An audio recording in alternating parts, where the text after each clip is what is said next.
This conference will now be recorded. Okay, now I'm recording. All right, welcome everybody. All right, we got some people coming in. All right, welcome to our weekly video, guys. I apologize for being a little late than usual. We usually do around 6 p.m. Eastern Standard Time. It's 9 p.m. Eastern Standard Time. I was in a family dinner, so it was my birthday this week. So they took me out to dinner. So I'm here working again. You know me, no days off, right? Hope everyone's having a great week. So let's go ahead and begin. Let's go over our week and our trades first. What a wild week it was, huh? So let's go ahead and go over it. Ah, man, Alibaba did not work out for us. The 200 calls right off the rip. We held it, but it didn't work out. But Disney, wow, what a play, right? Funny enough, Disney is what we thought Alibaba would be. But again, I closed it here at 50%. It got up as high as 2,000%. If I would have held, I'm an idiot, so I'll just take it. I'm pretty sure you guys got some really big numbers on that. So congratulations. That was a new record. 2,000% is our highest return ever on an options play. So congratulations to all who caught it. I saw a lot of DMs. I saw a lot of messages from you guys. You guys absolutely crushed it. We had a really great week. I think 72% win loss was our ratio this week. We had 14 winners. 14 winners this week. Pretty solid. 14 out of 27, 70%, excuse me. Again, win-loss is kind of irrelevant. You always want to look at your P&L. So again, sometimes look at, for example, these trades. The shop was a little bigger. It's worth $2.39. Roku.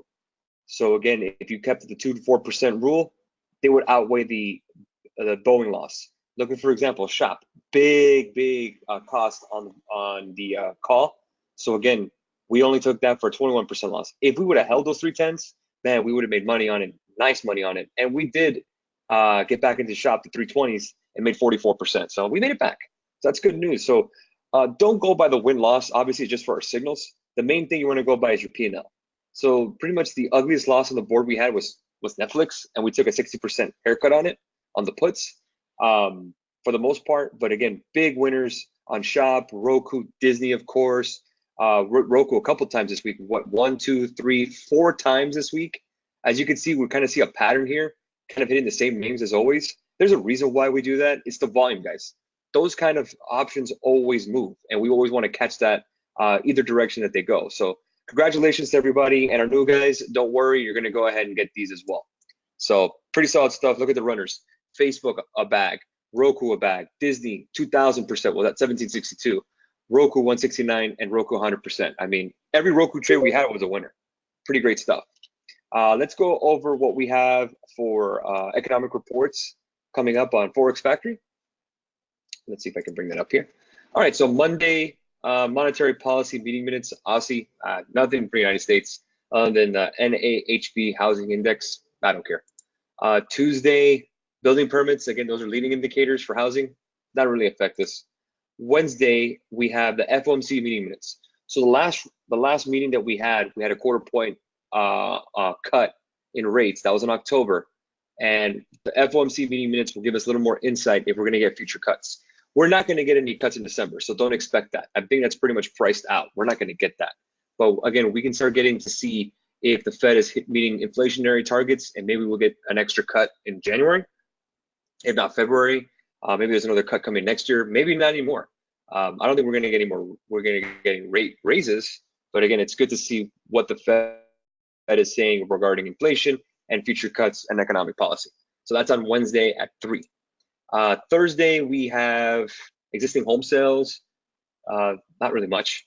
And Friday, we have flash manufacturing PMI. Again, on the economic front, not much going on.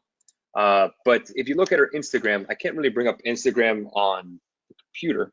So I went ahead and posted up earlier the week that's coming up. Monday, not much going on in regards to earnings. We're already tapering off the earnings reports. We have Home Depot on Tuesday, and that's Tuesday morning before the open. We have Target and Lowe's on Wednesday before the open. And we have Thursday before the open, Macy's.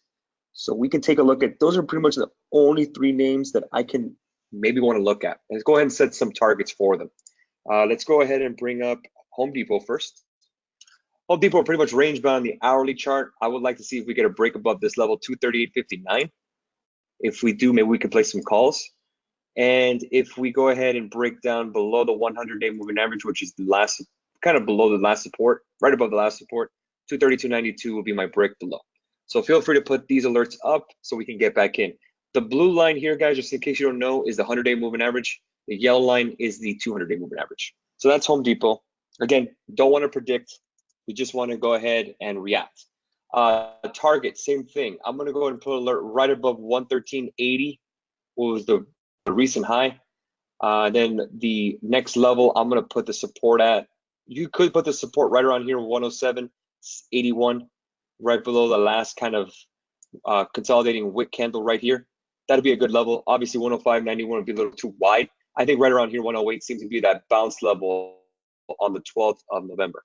So again, more of a wider range, about a $4 move. Actually, about a $6 move is the range here on target. Again, we want to see the earnings report. So again, looks like about a 3%, 3 or 4% range here for us on target. And the next one is Macy's, which is a very heavy short position in the market. I want to go and see a break of the recent highs of 1701. I put an alert at 1705. It kind of confirms that move. And then I'm going to go ahead and put alert right around here at 1557 and see if we could play that below 1557 here. And on the earnings front, not much, guys. That's where we are. So let's go ahead and take a look at some of the names that we use.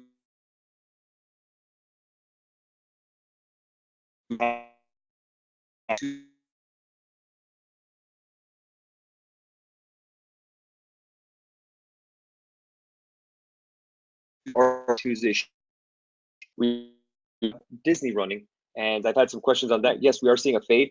I have an alert here at 140. Let's see if we can hold level. If that breaks down, then we can see if we can maybe get. I think that we bounce back above 146.24 and then above 148 to the upside. I think we are still getting that consolidation here. We could see a breakdown even more, but I think the 100-day moving average of 140.162 should be the support. It would probably kill our 155 calls, but I want to go ahead and see the price action on Monday and see what we can get. Roku, again, Roku's been an absolute monster. Has been updated as we go along with price action, price targets to the upside. I'm going to put an alert at 158.30, which would be above the recent high. And that should give me that alert. Let's take a look at the daily on Roku. And you could see we still have a long way to go to the highs of 176.55. That's my target. I think we recaptured the highs and we still broke this really important 153 level you could see here, which is the pure recovery of the earnings report. So again, we retraced all that move. We should be able to retrace and break 158.30 again and get back to the target range of 176.55, which is the all-time high for the stock. It's a great stock and has been moving back up. Looking at Netflix here. Netflix here, I have alert here at the fib line, right around 298.19. Let's see if we get a break above that. Right there, 288.19. Let's see if we can break there. And I want to see a break below the fib line, but I don't want to put it right at the fib. I want to put it right below it. So 281.77 should be the level to break down if we get some short positions there. I still think we get a little bit of more upside here with Netflix, and we should be able to tap 300. I want to take a look at those 300 calls when they come through. And Microsoft, I mean, great trade. We got out of that. I still think we have a little more juice. I think 152.25 can happen. But again, we're already hitting all-time highs, so it's really see if we get momentum. Let's see if we can break current all-time highs. I'm going to put 150.25 to confirm, not get faked out by a wick on the morning open. And that's where we are on Microsoft. If we break down below, I'm going to put an alert here at 147.50. And let's put that there. And I know everyone was asking me about SPY and Qs. We haven't really played them as much. Let's go ahead and take a look at those. SPY and QQQ. So let's do QQQ. QQQs are basically all-time highs, guys. Not much we could do there. I'm going to put an alert here, looking at the chart, just no lines, no nothing, not much going on. Putting it there right around 202.36. If we can break recent highs of 202.91, I'm going to put 202.93. Then we'll go ahead and go long. Take a look at SPY here. SPY again, no all-time highs. Let's see if we can break the recent highs. 311.89. Let's go ahead and put an alert there, right around 90, and see if we can play that. And then if I zoom in a little bit more, let's see if we can find a little support here around right below 311. And those are the names I want to take a look at. Of course, SPY and Qs always have volume for the most part. All right, let's go ahead and take some questions as we go along. If you have a question, just unmute your mic and ask away.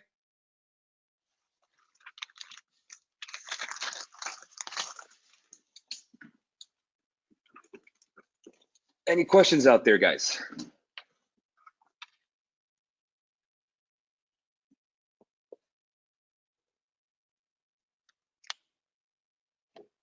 Any questions? Go ahead and type it out. Just unmute your mic and just ask.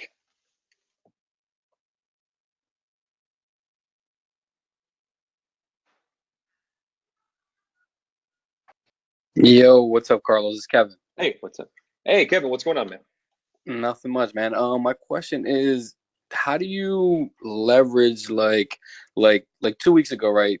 I caught a lot of the losses and I missed a lot of the gains. Like, how can I protect myself or I guess, When you benefit say from it? okay, so when you say that you caught a lot of the losses, well, we really only had a couple losses this week. Are you telling me you only had losing trades this week? Well, I guess you know what? On my end, like say those AMDs, like AMD's been bad for me. Like every time you signal the AMD, I kind of like throw a little more options on that. So instead of buying three, I'll buy four or five, and then on the Roku one, I'll buy one. So it's like I gain a little Well, bit, but then on the your percentage is a you know little what I'm off. saying? Try to stay Yeah. consistent. So what I do is that the 1 to 4% rule, it's kind of hard on the fly to say, oh, what's 1 to 4%? Kind of think of a number in your head, like $200. So when you put your order in, say for AMD, remember $200 is relative to compared to the options for different stocks. For example, AMD, Yeah. $300 can get you probably 10 contracts. It's an example. Yes. Roku Yeah. can probably get you one. Just stick to the Yep. number. Say, hey, $300 is my number that I can get in. That's it. And if I can't afford Roku, I can't afford Roku. That's just a Okay. reality. It's just what it is until you get your account up. And if you have AMD, say, hey, okay, then that's great. I can buy some AMD. AMD is one of those names we traded it twice this week and we caught him. But it is MMF, man. It sucks sometimes. I get mad just even looking at it because it likes to move so fast. A lot of volume on it. Yes. Boeing, another example, an expensive one. If there's something that's out of Yep. your range, it's very important that you skip it because there's more coming. I promise you, we're Okay. not going to have a day where we only have Boeing and be like, oh, that's it, we're not doing anymore. I Gotcha. promise I won't say that. So again, don't feel bad if you miss something. Like, don't feel the need of FOMO. Like, if it's out of your range, it's your responsibility to say, I'm not doing it. Hey, there's another Okay. one coming. Another bus is always coming. Like, for example, names that it should be in your head, they're like, you already know they're going to be expensive. Shopify, Roku, Tesla, Boeing, those tend to be a little pricey. Sometimes Apple, but not really, unless it's really close to the money on a Monday. But they tend to have them. But I know we haven't played SPY a lot. We haven't played Qt a lot, Mm-hmm. but again, we've just been hitting all-time highs. It's kind of tough, the options market doesn't price them in correctly. Gotcha. So again, don't feel too bad, like, oh, I only had one of Roku, but I had 10 of AMD. As long as that number Gotcha. is consistent. So let's say you have $10,000, right? And your 1 or 2% is $400 is your max on 4%, and your $400 Mm-hmm. is not enough to buy 2 Rokus. That's okay. Just buy the one Roku and do that Got accordingly. Don't feel the need to like over leverage one to compensate for another. The number that we have for the percentages in regards to positioning is so important you stay consistent, because if not, you're all over the place. Yes. And then it's the saying goes, you can't eat like a mosquito and shit like an elephant. You know what I'm saying? You can't have it that way. Yeah. You can't have it like where small wins and my losses are disastrous. Yes. Have Yep. that. That's what kills it. That's why I got out of shop. It was $4.06, that option. And I had people like, oh man, if we would have held. Yeah, man, but 20% on a $4.06 option, that's $400 option. A lot of people can't afford Yep. that. I want to just get the hell out of that thing. Look at Roku and Shop, $2.36, $2.39. That's way more, 40%. That's way more valuable than the 28-cent AMD if you didn't do the percentages Yeah. correctly. If you did it 4%, Yep. 3% across the board, it doesn't matter. It's all the same. Okay. It's like the saying goes, would you rather have 100 pennies, 4 quarters, 10 dimes? You know what I'm saying? Same thing. Yeah. I gotcha. I Um, hope that helps. yeah, yeah, no, definitely. I mean, that's it's true, bro. Like that's what I'm learning with that. And then the other thing is like, how do you maintain like, because sometimes when you send the signals out, Mhm. say AMD for example, it'll be you're buying it at 30 cents, but then when we're trying to execute the trade, it jumps up to like 35 or 40 cents is already hitting that number. Do you still recommend keep trying Yes, to buy it? yes. Get in. Yes, yes. If it's moving quickly, the o- if it's moving very quickly, I'm gonna say this, and I'm gonna hate myself for saying it, but you almost have to. If it's within 2 minutes and you're still not getting the Gotcha. price, just go market. Okay. Just go market. I promise you, we're not that big that we can move the market. We're not billionaires. Like I'm Gotcha. not Buffett who's buying moving the market. It's just that it's such a hot name that everyone's trying to pile in. And like if we're already at 20, if I say, hey, we're at 20%, just skip it because you're gonna be Gotcha. chasing. Don't chase it. Yeah. Okay. Cool. I Cool, man. appreciate it, man. No sweat, no sweat. Anyone else? Let's see. Cool questions for me. Tommy says, where do you think the turning point on ES is for a big drop? Oh man, it's not as simple as just technicals, and ES is E-mini futures. It's not as simple as just technicals. And to be completely honest, this is all financial engineering by the Federal Reserve. This is all liquidity being added every day. If you follow Twitter and everything, you see people talking about the reverse repo. Repo is basically adding liquidity to the banks. The banks are borrowing so much money from the Fed at very low interest rates to cover their treasuries and to cover their short-term loans to other institutions and other companies to cover that it's nice to pump cash into a system where you can take cheaper and cheaper bets. If I told you, for the most part, you can go to a casino and no matter what, you will always have access to money. No matter what, I won't deny you for a loan. I won't deny you. I will always give you money at 1% interest or 1.25% interest. You'll always borrow to gamble because more than likely you'll win one time and pay it back. Kind of the same thing. Alex Flores says, are stocks with 500 million shares or less worth playing? In regards to options, yes. You need mega caps. Mega caps are the ones to go. How does SPY and ES match up? Okay, that's Scott asking that. Let's go ahead and see. SPY is just the ETF of the S&P 500. And you can kind of see pretty much the same on ES. ES is just futures. Future contracts are 24 hours a day, 5 days a week. SPY is still options. It's an options contract that you could trade, or an ETF you trade 24 hours according to some brokers. But again, the options only trade from 9:30 till 4:15 on TD Ameritrade. They do give an extra 15 minutes for SPY and QQQ on those ETFs. But you could see it's very similar. If you could track ES, you could track SPY. It's kind of the same. It's very similar, not the same. Just one is an ETF, the other one is an actual contract of the S&P 500. Good questions. Anyone else there that have any questions?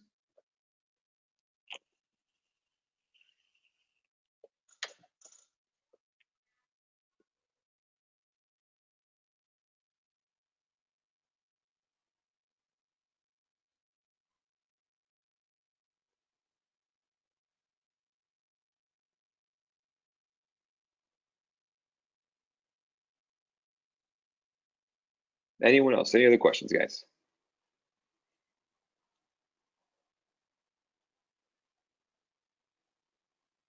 All right, last call for alcohol. Hey, Carlos, Kevin again. I was gonna ask Hey, you, Kevin, what's up?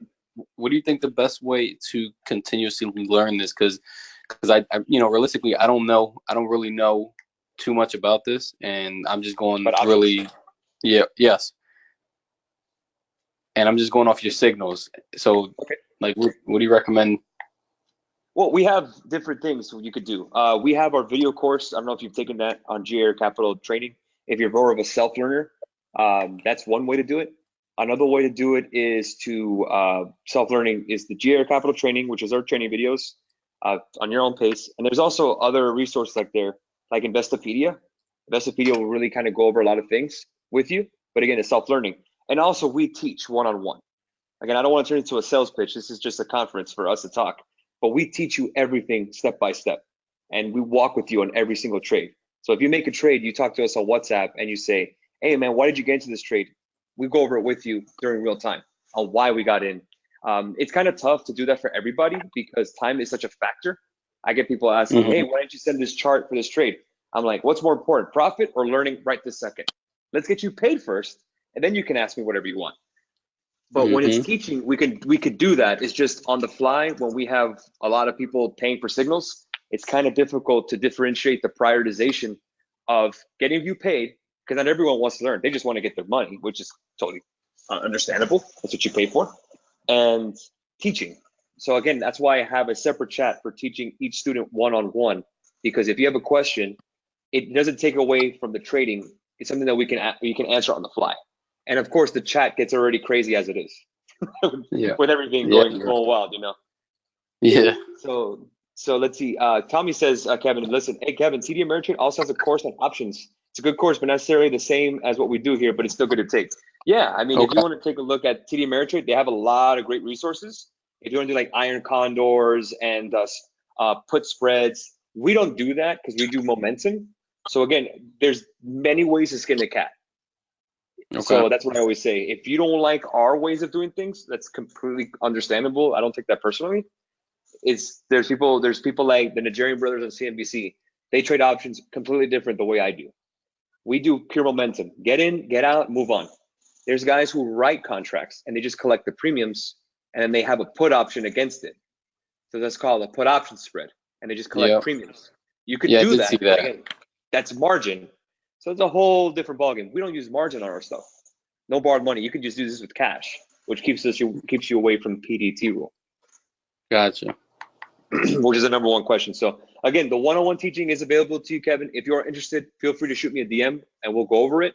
If not, again, Investopedia, TD Ameritrade, our training videos are online too. Our YouTube channel has a ton of stuff too that I go over. Again, it's just tough to kind of go over your specific needs because we need to speak to you and see where you are at in regards to your trading career. Like, how much do you know? I mean, I've taught students seriously that are basic from what the hell is a stock? They didn't even know what a stock was.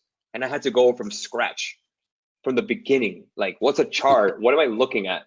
And then we built them up to where they are now. Wow. Okay. Yeah. Cool. All right, cool, man.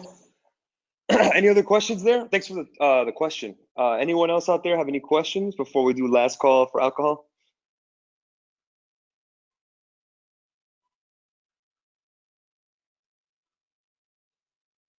Hey Carlos, it's Mario. Mario, what's up? Hey, I was gonna ask you, so what would you say, I guess like a brief number or percentages are gonna be the trades are gonna be like the same day as compared to like a day, 2, 3 day, a week's hold? Are they Man, mostly gonna be that's that a really instant? hard thing to answer because we really don't know. You can ask, say, hey, do you think you're going to hold this today? It really depends on market movement, and who knows what Twitter fingers is going to say. You know, if that's Donald Yeah, Trump. We don't know what the hell he's going to say. You know, for all he knows, he kills us or he lifts us up. You know, it's kind of the almighty Twitter handle that is the best signals for in the universe is Donald Trump's Twitter page. Um, for the most part, I would say maybe less than 5% are same day, and about 90% are same week. And then 5% of that is next week. So that's probably the best range I can kind of give you. But same day trades within like 5 minutes, those are so rare, but I do love those. Those are nice. Those are really nice. yeah, Yeah, that's the, I awesome. hope that helps. I wish I could Yeah, predict the future like that. I don't have it like that. nah, but even just having some kind of numbers like that, like Yeah, yeah, yeah. that kind of helps. We are not day traders. I can't say same day trading. We don't have. I can't say we do that every day. No, we're not under that umbrella. We be more swing, meaning a couple days. Perfect. Cool. Thanks for the question, man. Anyone else out there? I really hope this conference helps you guys actually answering questions instead of just watching a video.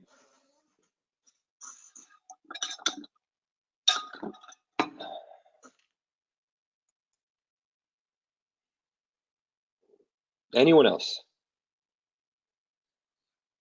All right, we're going to go ahead and, oh, here we go. Oliver asked, thoughts on ATVI? Okay, let's see. We're going to do options here. So let's take a look at ATVI. You can see nice little V-shaped recovery here.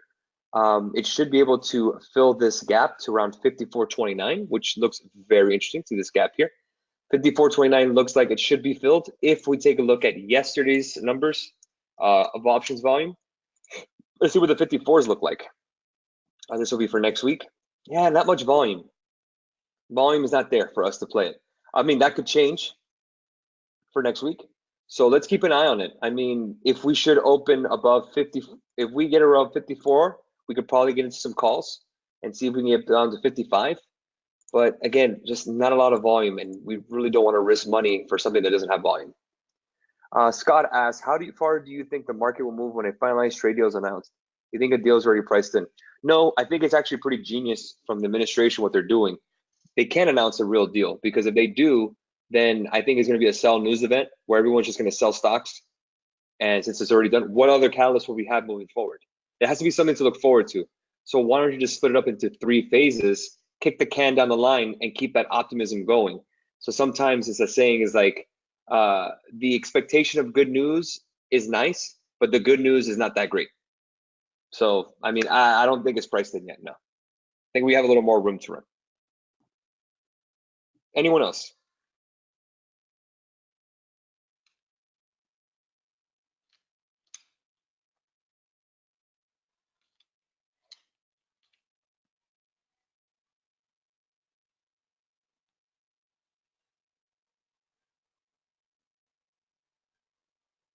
All right, guys, we'll go ahead and end it there. Have a great weekend, everybody. Rest of your Sunday, anyways. And we'll catch you guys first thing in the morning. Have a great Sunday, guys. Catch you guys then.